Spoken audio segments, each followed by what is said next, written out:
আসসালামু আলাইকুম। 540 সংখ্যাটির কতটি ভাজক আছে আজকে আমরা এরকম একটা অঙ্ক বের করব। দেখি প্রথমে আমাদের কি করতে হবে, 540 সংখ্যাটি নিব, 540 সংখ্যাটি লসাগু বের করব। এখন এটি যেহেতু একটা জোড় সংখ্যা, প্রথমে আমরা 2 দিয়ে ভাগ করি, 2 দুগুণা 4, 7 দুগুণা 14 আর হচ্ছে কত 0।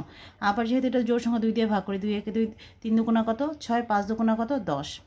এখন যেহেতু এটা সর্বশেষে কত আছে 5 আছে, তার মানে এটা হচ্ছে একটা বিজোড় সংখ্যা, এটাকে আমরা 3 দিয়ে ভাগ করতে পারি, তাহলে কত হয় 3 4 12, 3 5 15। আবার 3 দিয়ে করলে কত হয় 3 5 3 15 কত 45, আবার 3 দিয়ে যায় 3 5 কত 15।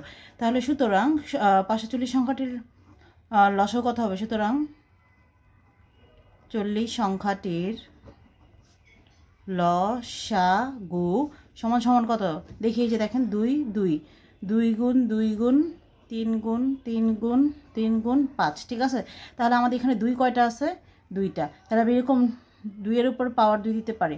এখানে 3 কয়টা আছে, 3টা। 3 এর উপর পাওয়ার 3 দিলে 3 টু দি পাওয়ার 3 ইন্টু কত হচ্ছে 5 হয়ে যাচ্ছে, ঠিক আছে। এটা হচ্ছে আমরা লসাগু বের করছি। এখন এটার ভাজকটা কীভাবে বের করবো, ভাজক তাহলে সুতরাং নির্ণয় ভাজক সংখ্যা কীরকম হবে আমরা দেখি। সুতরাং নির্ণয় ভাজক সংখ্যা সমান সমান কী হবে, এখানে 2 এর উপর পাওয়ার কত আছে 2, এই 2 পাওয়ার 2 এর সাথে সবসময় কি ভাজক নির্ণয়ের ক্ষেত্রে 1 যোগ করতে হয়, তাহলে 2 যোগ 1। আবার এখানে 3 এর পাওয়ার কত আছে 3, 3 এর সাথে যদি আমি 1 যোগ করি 3 যোগ 1, আর 5 এর পাওয়ার কিছু নাই মানে কি 1 আছে, তাহলে কি 1 যোগ 1 করে দিব, ঠিক আছে।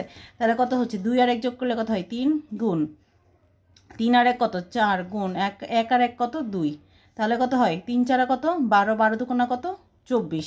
তাহলে সুতরাং 540 সংখ্যাটির ভাজক সংখ্যা কতটা হচ্ছে 24টি। এটাই হচ্ছে আমাদের কাঙ্ক্ষিত উত্তর। আশা করি সকলেই বুঝতে পেরেছেন, আর বুঝতে পারলে অবশ্যই আমার চ্যানেলটা লাইক এবং সাবস্ক্রাইব করে দেবেন। আসসালামু আলাইকুম।